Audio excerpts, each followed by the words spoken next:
In the Philippines, we love our guns. We carry them in our cars, sometimes into bars, in our bags, or hidden at home. It doesn't matter what walk of life or profession. Gun lovers can be found everywhere, even in a church. Father Pablo is a man of faith. He also loves guns. Oh my gosh! Oh, wow, they're right in the forehead. My dad used to bring me hunting, fishing. So even at the age of 5, I was already holding a rifle. I think it runs in the blood. It's a cultural gene. Since we were kids, we were playing with toy guns. Father Pablo believes that with the correct discipline and training, even a gun-fixated society can be a peaceful one. But he stresses that firearms should be the last resort in any conflict. You should use diplomacy, reasoning, and even humor before you escalate to violence. Because once you use a gun, you have failed. Here we go. Good.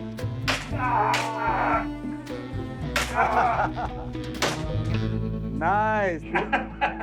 Not bad, not bad. Guns have been in the Philippines since our first colonial invaders arrived with them and are now entrenched in our society. But the Filipinos' love for guns isn't just confined to the country's rough neighborhoods. Gun culture is everywhere. My name is Atom Araullo. As a journalist, I've covered breaking news across the Philippines. This time, I'm traveling across the archipelago. I explore a country undergoing dramatic change.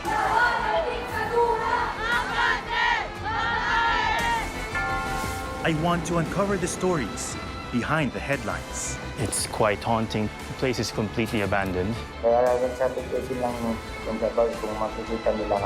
And meet with the Filipinos who are transforming the nation. Tuloy ang laban. She's like a lethal ballet. Boom! To decipher what makes this country tick. Shucks. That is insane. In this episode, I meet people from both sides of the law. Sabi niya sa akin, ayusin mo kaya may papatayin ako. And venture deep into the country's gun culture. Pero ready itong pumutok kahit kanino, basta pagbabantaan yung buhay ko. Tinawisan ako dun. To find out why we Filipinos love our guns.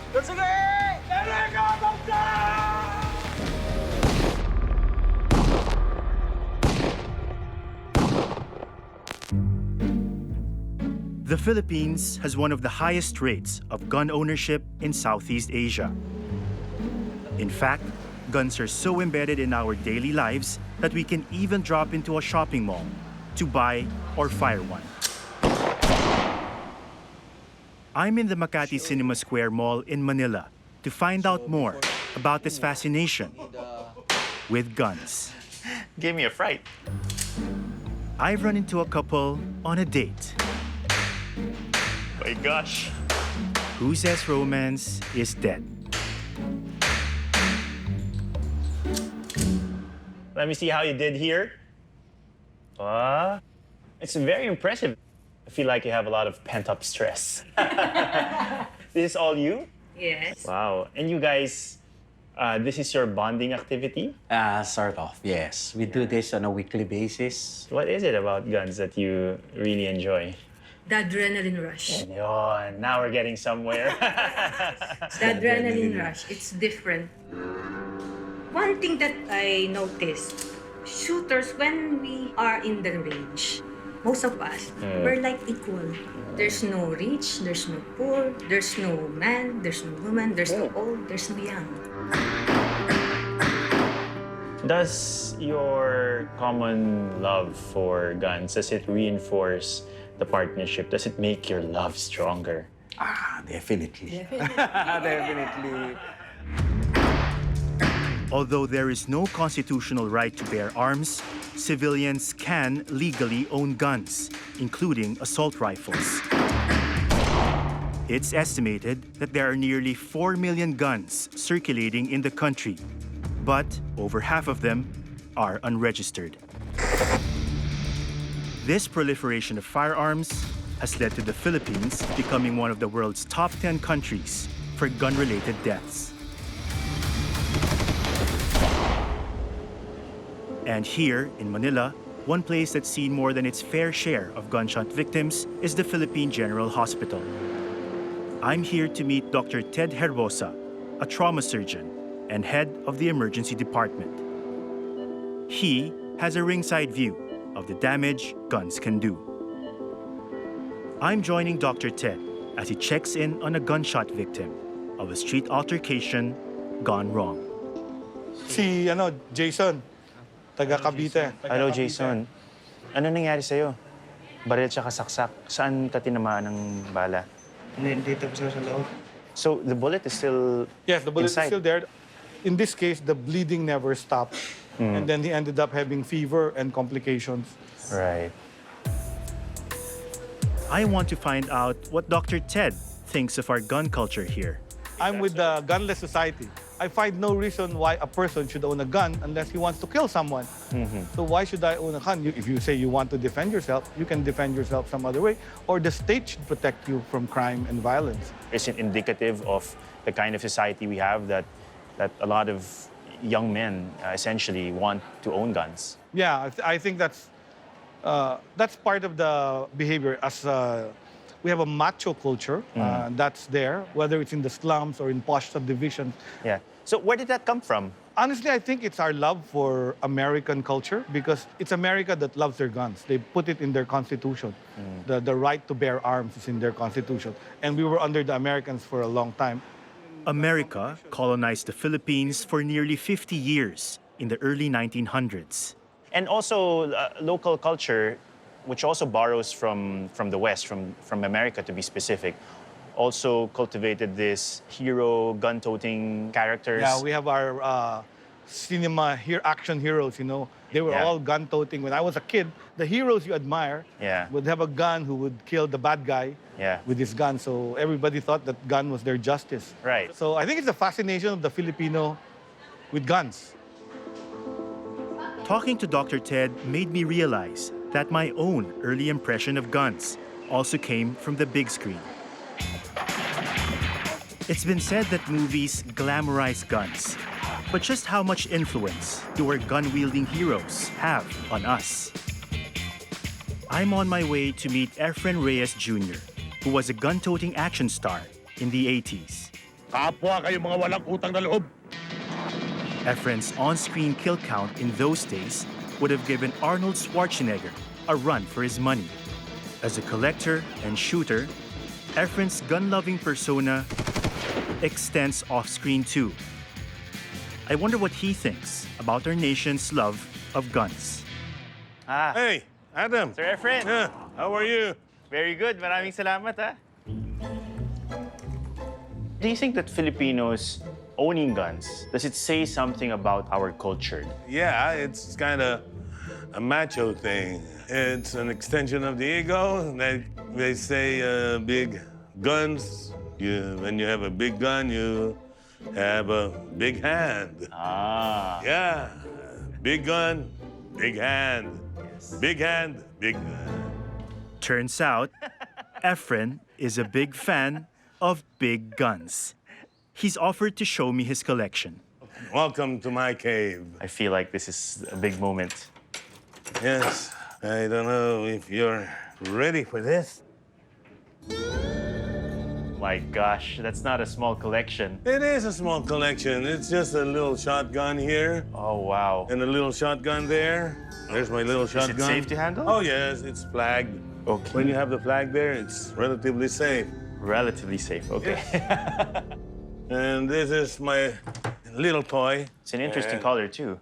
Well, it takes away from the notorious black ops or gung-ho or military thing. It's not black, it's not gray, it's not beige, it's not green. Right. It's not camouflage. It's weird, isn't it? It actually looks kind of like a toy. It is a toy. We play with it. Right. Well, I should put this down. Sir Efren, sa pelikula ba, meron ka bang particular style? When you hold the gun, how would I hold it? If I were like in the movies and I was playing maybe a antagonist, a kontrabida. The kontrabida. Can you show me how it's done? Usually, when we're in the movies, when we're mayabang, we're You have a swagger. yeah, you got a swagger. Like you're always pointed with one hand. Like, Is that realistic, using just one hand to shoot? no. So it's only in the No, movies. but it looks good. Yeah. I look damn good. Yes. Don't I? I look intimidating. Do I scare you? I scare you good. Yeah. See? You have to have that flair. Like your angry look. Yeah. The mean look. Yeah. Mean look. Good. Good. Yeah. Real mean. Like you want to eat him alive. Filipino action movies are known for like this long dialogue between Between the good man, the good guy and the bad guy. right, Like, and they're like back to back, right? We should do that. yeah, and we like, should do that. like I'm behind one post and you're behind Right, one exactly. wall. Like you're there and I'm here. But I don't have a gun. Well, get a gun. Okay, Just use this. Okay. so this is a Okay. typical like scene from a Filipino action movie. Emran! Sumuko ka na! Napapaligiran ka na! Traitor ka! Tinalagaan kita! Bakit mo ako sinumbong sa mga pulis? Ayop ka! Hindi ako may kasalanan! Nalala mo ba nung bata pa tayo? Magkaibigan tayo nun! Nung bata ako, hindi ka pa pinapanganak! Bang! Bang! For a brief moment, it was dangerously easy to forget the destruction that these firearms are capable of. Actors can go home after a shootout, but for those living in some of Manila's toughest neighborhoods, a gunfight has fatal consequences. Pero ready to pumutok kahit kanino, basta pagbabantaan yung buhay ko.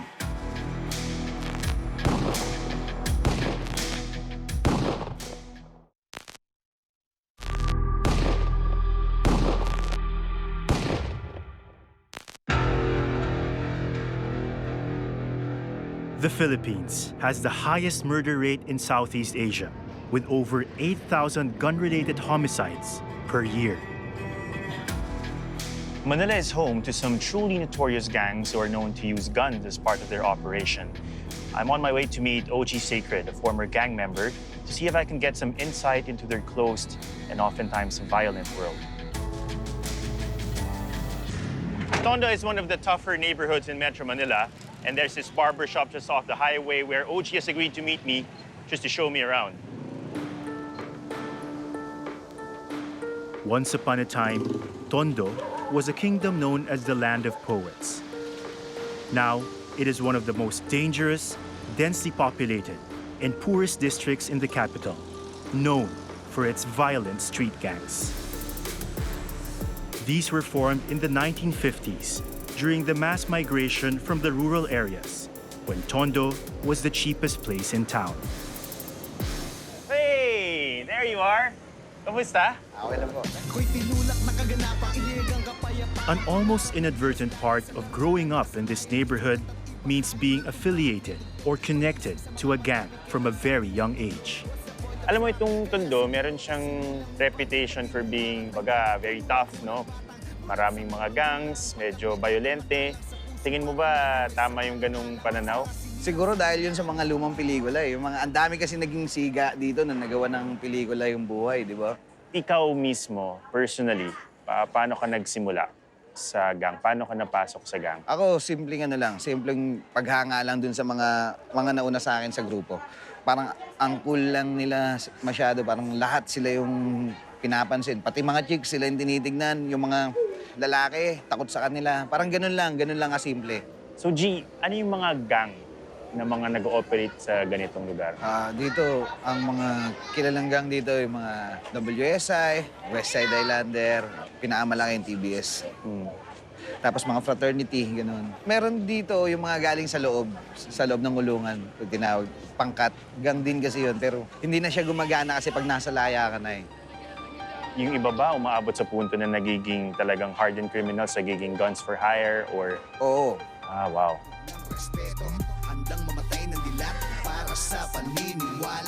Nowadays, OG has left the gang life behind.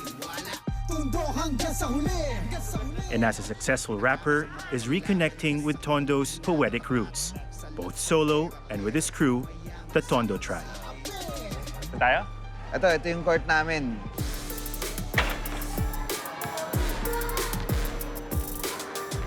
Ginawa talaga to parang basketballan, di ba? Yung mga bata malibang, pero nagiging tambayan din siya, kwentuhan, pag nagkakwentuhan. Ayun, yung mga tropa, mga Tondo Tribe. Uy! Sita natin. Magandang araw. Magandang araw. Atom? Peace. Dakila, boss. Welcome. Hila, hello? Live po. Ano ba ito? Hello. It's nice. So, tubong Tondo ba kayo lahat? Oo, boss. Since day one, Tondo talaga. Tondo at heart. Pero ano ba, parang nararanasan nyo rin yung gangsta culture dito sa inyong lugar? Opo, normal na po yun. Kung saan ka po pinanganak, yung gang doon sa lugar na yun, kasali ka na ron. Parang bit-bit mo na hanggang paglaki mo eh. Ganun ba Damay ka yun? na sa gulo nila. Sa anong hour na lugar, damay ka na. Hindi ka pwedeng tatanggi mo taga-dung ka. Kasi taga-dung ka eh. Pero ang nakakatuwang makita, yung buhay gangsta, yung buhay dito sa Tondo, ngayon ginagamit nyo naman siya sa pagiging malikain ninyo sa musika.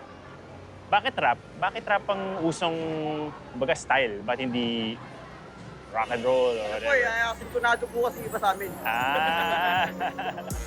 Ang malakas ay ginagapi ng mas malalakas. Ang mahina, pinapatay ng mas mararakas. Parang sakit na walang lunas. Tanong na walang sagot. Ngayon, ano makagagamot kung nagkaharap na ipuot sa puso at isipan ng sino Manila lang at kung naging magpaparaya. Oh yeah! Galing! Lakas! Pero kung para sa mga beginner tulad ko, ano bang ang tip ninyo? Ano lang, freestyle ka dapat eh. Magiging komportable ka lang doon pag yung abang kung ano yung itulak ng isip mo na igalaw ng katawan mo, yun yung normal. Tapos ikwento mo lang lahat na nakikita mo. Kung kaya mong pagtugma-tugbayin yung dulo, yun na. Sa sample yan, siyempre. Di ba?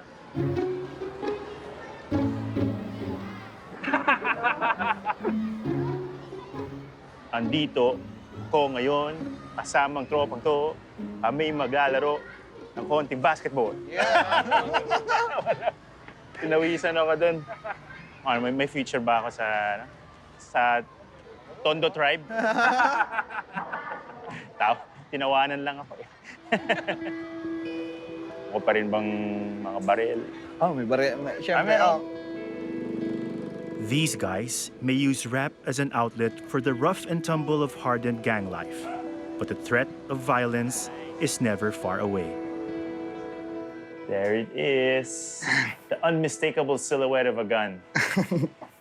So, anong klaseng baril to? 1911 na Remington. Old school. Nice. 1963 siya ginawa. So, anong edad ka unang nakahawak ng baril na kaputok? Mga 10 taon, ganyan. Nung bata ko, ito yung madalas ko napapanood sa mga pelikula. Parang sobrang macho niya. Dahil 45 yung power niya, isang bigay lang, tamba na. Ikaw ba may permit to carry ka? Meron po. Legal na tao tayo. Grabe. Pero ito yung $1 million question. Naiputok mo na ba yan sa tao? Hindi. Hindi? Hindi. Pero ito, anytime ready to, iputok sa kung sino magtatangga sa akin. As a law-abiding citizen, OG, like many others in the country, owns a licensed firearm. A gun license costs up to $190 US, and the application requires individuals to go through stringent drug and psychological tests. Once approved, the application is processed in a matter of days, and the gun owner needs to renew the license every 2 years. Despite these deterrents to ownership, the gun industry in the Philippines is flourishing. And meeting the high consumer demand is one of the biggest manufacturers. the Arms Corporation of the Philippines, better known as Arms Corps. I'm at the headquarters to meet the lady in charge, Gina Angangco, who's going to give me a tour of the factory. That is, if I can get past the security first. Hi, Ma'am Gina. Nice to finally meet Welcome. you. This is what we call a 5-axis machine. So we start with the raw material. This is our casted frame. And as you can see, it's very raw. But after we put it in, when it comes out, look at the changes. I see. Instead of putting it in several machines as we used to before, in one machine, we can finish all 3 sides. Arms Corps is one of the 3 big companies dominating the gun manufacturing industry in the Philippines. It produces over 250,000 firearms and 500 million rounds of ammunition a year. 40% of this output is for the domestic market. This is where we have our laser marking, because it's required by law to mark all the guns. Oh, wow. So anyone who wants special logos, we can accommodate. Just have to give us the computer programs. Can you put my face on there? Why not? Very personalized weapon. Yes, so they know it's yours. Very impressive. And these are all required by law? The caliber and the serial numbers required by law.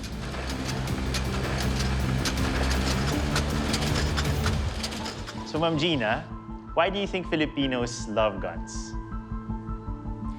Well, first of all, for their defense, but it's also a sport that they can win in. Because the Filipino is not that tall, not that big. We love basketball, right? But when we go into the international arena, look how tall the players are. They're like more than 8 feet. And, you know, they can easily dunk. But in sports, in shooting, you just need speed, accuracy. So that is a skill that the Filipinos can easily excel in. And we have proven ourselves because we have won many gold medals around the world. Based on your experience, what is the most popular gun in the Philippines? Actually, the most popular gun in the Philippines is the caliber 45. It's an international round, but its history can be traced back to the Philippines. The U.S. Army, fighting local guerrillas during the Philippine-American War in the 1900s, found the revolvers inadequate for the rigors of jungle warfare. And so, the 45 caliber Colt 1911 was invented. The gun, which became known as the Filipino Killer, is now the most popular gun model in the Philippines. Do you think guns make the Philippines a more dangerous place to live in? I think it makes us a safer place to live in. Take the case of Switzerland. There's a very low crime rate, almost maybe no crime. And yet, every household has a firearm. Switzerland has about 2 million privately owned guns in a nation of just over 8 million people. Yet, it has one of the lowest homicide rates in the world. We, in the Philippines, have 4 million guns in a population of over 100 million, but are amongst the top 10 countries for firearm-related deaths. Playing devil's advocate for a minute here, but why not just get rid of all of the guns? Wouldn't that make this place a safer country to live in? Let's get rid of all the bad guys. Otherwise, the good guys will be helpless. Gina's point is an echo of the American gun lobby's famous slogan, "Guns don't kill people, people do." So I thought Gina's perspective on guns is quite interesting, and although a lot of it has to do with her role as a corporate figure in the industry, I can't dispute the fact that shooting as a sport in the Philippines is quite popular. And clearly knowing their target audience, Arms Corps has a firing range just outside the factory. Stand by! The top sports body for shooting in the Philippines has seen a 50-fold increase in membership over the last 30 years, a sign of the growing popularity of the sport. Filipino shooters are achieving huge success on the world stage and are the only Southeast Asian country in the top 10 world shooting rankings.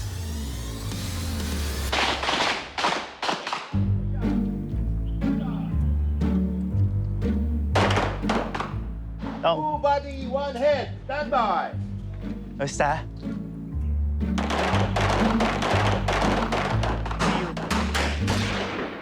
Victor Tong Mangibin is something of a legend in these circles.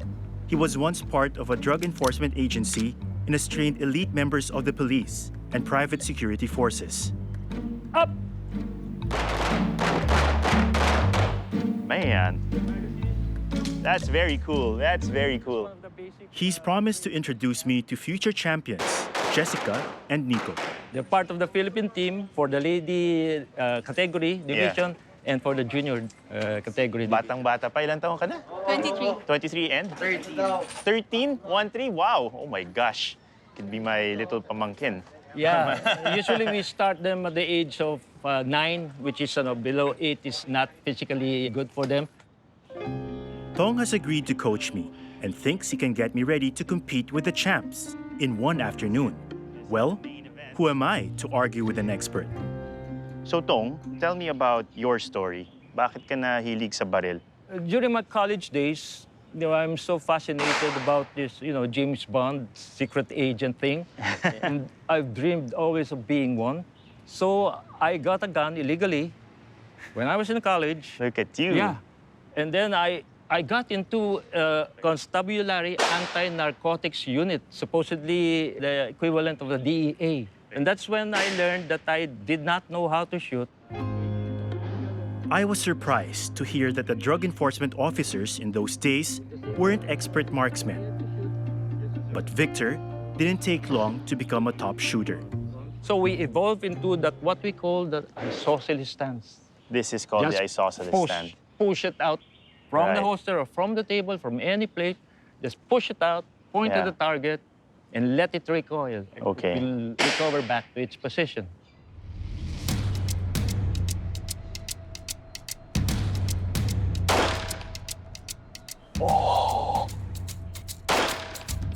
Oh my gosh! You shift it to the other one. Okay. Atom, the first 2 hits you did were perfect Okay. because you were calm or you're trying to feel the gun. Yeah. Then you got so excited and you feel that I can do this faster. So that's what we call in parlance in shooting the flinching. Flinching. Yeah. When you get used to the gun, you become so confident that that's when you start to miss the target. I see.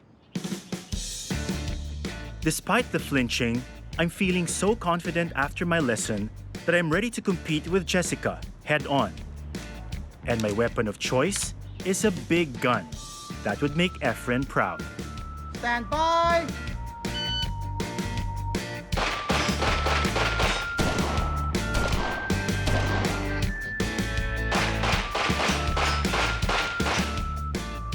Oh my gosh. She's really good. Like a lethal ballet. 977.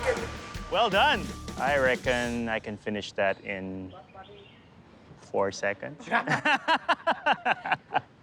Stand by.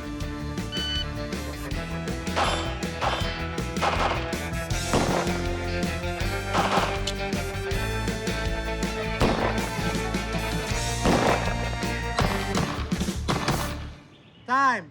4 seconds! Can you believe it? Okay, so these guys are not impressed. You know, firing those weapons, I can easily understand how seductive the whole gun culture can be. There's something primal and visceral about being the master of such a deadly apparatus. And I have to confess, while holding that rifle, there was a moment that I wanted to walk with a swagger and kind of emulate my favorite action movies. In an environment like this, it's easy to forget that in the wrong hands, these weapons are very destructive and violent. Much of the violence comes from illegal firearms in the Philippines, and I'm about to meet the men who make them.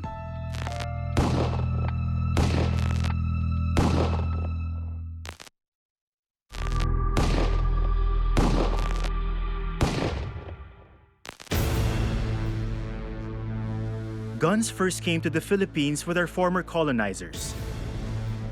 The Spanish, Americans, and Japanese all had far superior firepower than us. But once firearms had arrived in our country, they were here to stay. And to understand our present obsession with guns, I may need to delve into our past. The Philippine Living History Society is a group of costume-clad history buffs who recreate famous battles using replica guns. These enthusiasts come from different professional backgrounds, doing reenactments for fun in their spare time. I've become a reluctant soldier, joining them on their march to reenact the Japanese Army's arrival in the Philippines in 1941. And I'm hoping they'll share some historical insight on Filipinos and firearms over the day. So the traditional Japanese cheer is banzai, but that starts with tenno heika. So you are, what do you call this, wishing the emperor 10,000 years of life. Okay. Ready? Tenno heika! Banzai! Tenno heika! Banzai! Tenno heika! Banzai! Okay.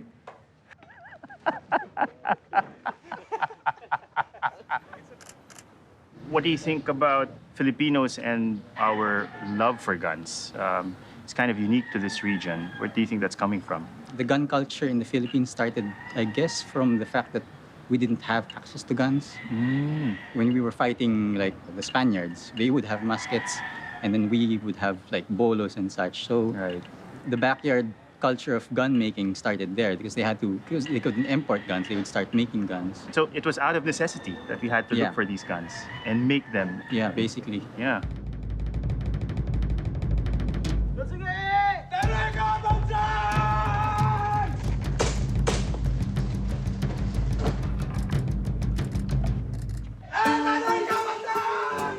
These guys are real gun geeks with over 50 replica guns in a number of different models. Once they start showing off their arsenal, it's amazing how much history and trivia they can connect it to. Okay, welcome to the Bat Cave. Wow, look at this place. My gosh. This is amazing. This is an MG42. This is the standard German general-purpose machine gun for late war. And what's fun is that these are the same guns that you'd find in the Star Wars movies. They repurposed... Yeah, they repurposed World War II guns, you know, as laser guns. Really? This is Stormtrooper rifle, basically. Wow, I didn't know that. Yeah. And the MP44s are rebel guns. Yeah, these are the rebel guns in Star Wars. Ah. And you also have pistols. Yeah. Ooh, is this the iconic Luger? Yes. Yeah, this is German Luger. Yung toggle action yan, it's famous for jamming in World War II. It also jams on the airsoft gun. So really? Basically that.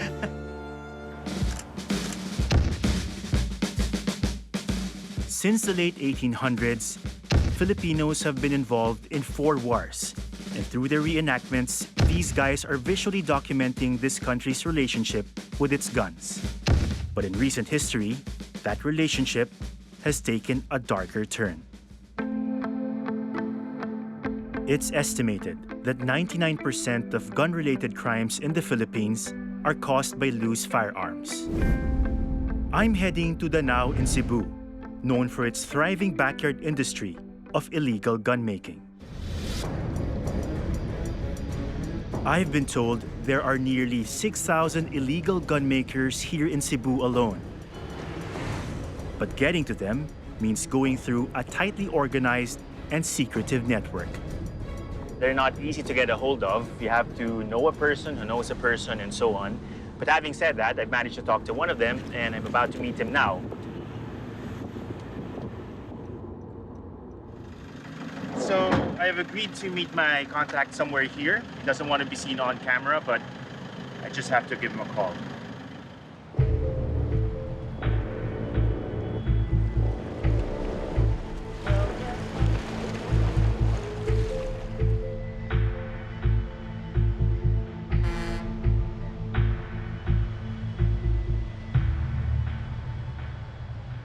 We're in the wrong spot. After sorting out our bit of miscommunication, I'm back on track and meet with local gunsmith Gabbert, who doesn't want to be identified. He's going to take me to meet the gun makers who are impossible to find unless you know exactly where to look. Po dito kayo nakapwesto sa gilid ng bundok? Ay, nagtatago lang kami, sir. Kasi takot kaming mahuli sa mga pulis. Alam mo, illegal tong trabaho.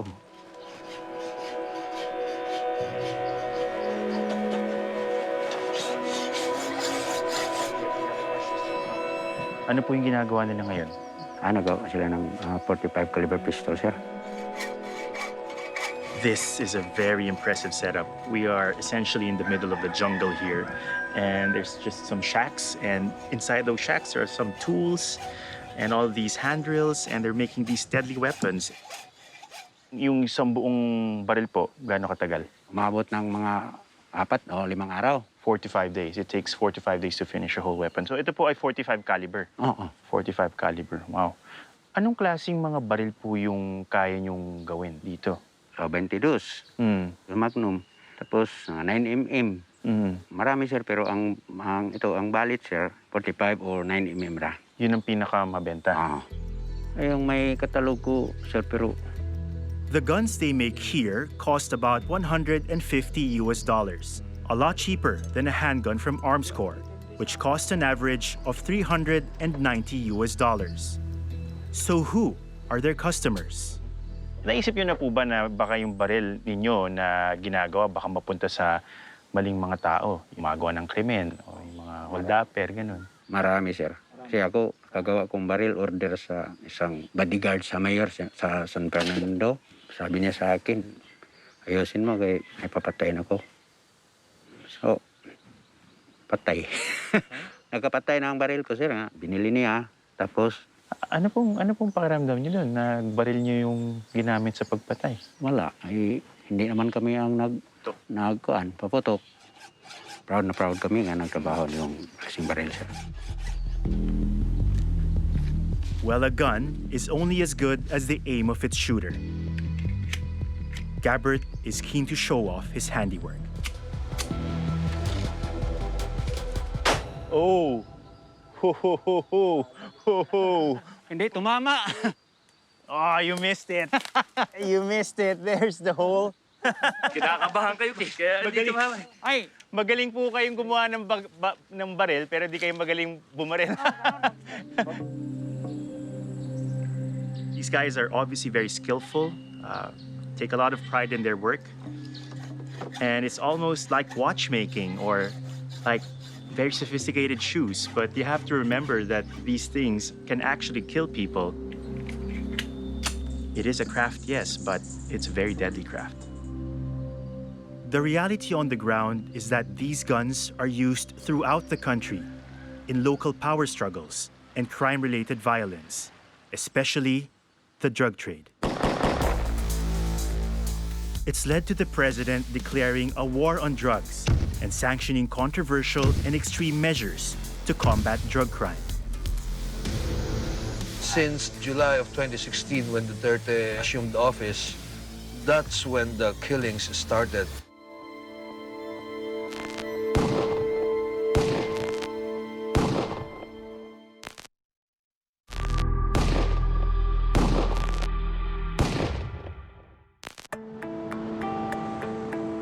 The Philippines faces a huge challenge in trying to contain some 2 million illegal guns in circulation. Despite attempts at an arms amnesty, these guns are constantly found used in inter-gang warfare or drug-related bloodshed. The growth of the drugs trade and the endless cycle of gun-related violence have prompted the president to openly declare a war on drugs. The illegal drugs war will not be sidelined. Instead, it will be as relentless and chilling, if you will, as on the day it began. To date, this brutal war has led to the deaths of 20,000 Filipinos, mostly the urban poor. Over 5,000 deaths have been attributed to the police.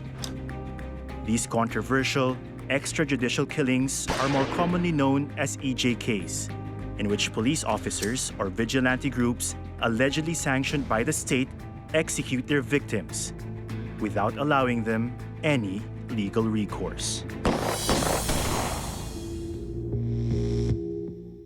I head back to Manila to find out more about the impact of the EJKs on the streets of the capital. Vincent is a night crawler. As a photojournalist covering the night shift, he has been documenting the extrajudicial killings and bringing them to the attention of the world. He's agreed to drive me through some of the areas where these executions have taken place. Since July of 2016, when Duterte assumed office, that's when the killings started. The most that we covered in one night was 23. Wow, 23 crime scenes in one night. All of them victims of this EJK. All were executed. They were wrapped in packaging tape, bodies dumped, and they all had cardboards saying that don't deal in drugs or else. I'm not sure if I can call it a war on drugs. It's more like a war on the poor. What happens right now is people just disappear and they turn up dead. In the beginning, the people are afraid. But now it's very different, that the people treat the killings as an everyday thing, especially here in Navotas. Like in some areas, when we arrive, the kids already know us and they actually bring us to the crime scene. That must be very traumatic for the community, especially for the children. It should be, but for them, it has already become a way of life. I just want to ask you, do you think that gun culture in the Philippines and how a lot of Filipinos kind of are fascinated with guns, does that have anything to do with all of these killings, this violence? No, I don't think so. There are several cases of road rage, but a licensed gun owner won't do anything like that. What do you think about guns in general? I think everybody has a right to defend themselves, but if everybody doesn't have a gun, then it's also okay with me. Do you think there's anything to gain from that? A gunless society? Yeah. Yeah, I think we would be much safer. I found myself deeply disturbed to hear about these incidents, and I can't imagine what it must be like to see these corpses on a daily basis. I end my journey where everybody's journey ends. I meet Orly, an undertaker at the morgue in the Kamanava area. He's the man tasked by the local police to remove the cadavers from Manila's streets. Orly! Hey, good evening. Kamusta ka? Oh, ito lang, okay. So ito po yung morgue.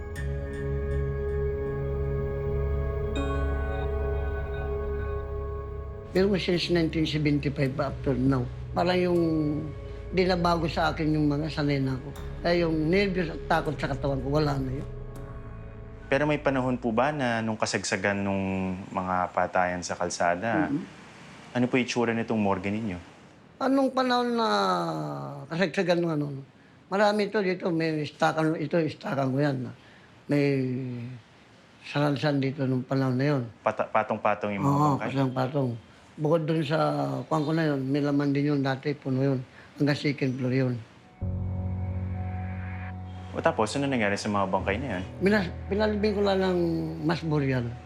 Pinalibing na lang namin dahil wala namang nag-clean. Yung mga ito po ba, mga namatay ito lahat dahil sa baril? Oo. Hindi po ba kayo natotrauma o natatakot? Halimbawa sa baril? Wala, hindi na ako sa baril man o sa anumang klaseng pamalay. Parang wala na, sabi ko sa'yo, manhid na yung mata, wala na akong takot. Wala na akong dapat pa ikatakot o trauma dahil sanay na ako. There seems to be a real polarity with the gun culture in the Philippines. On one hand, it makes us proud to be among the top 10 on the world stage in sports. On the other hand, it brings us great pain to be a top 10 country for gun-related deaths. Once upon a time, The Colt 1911 was used by our colonizers to kill us. Now, the Filipino killer is being used by Filipinos to kill our own. Is it time for a national dialogue on gun ownership in the Philippines before we all become numb to its deadly consequences?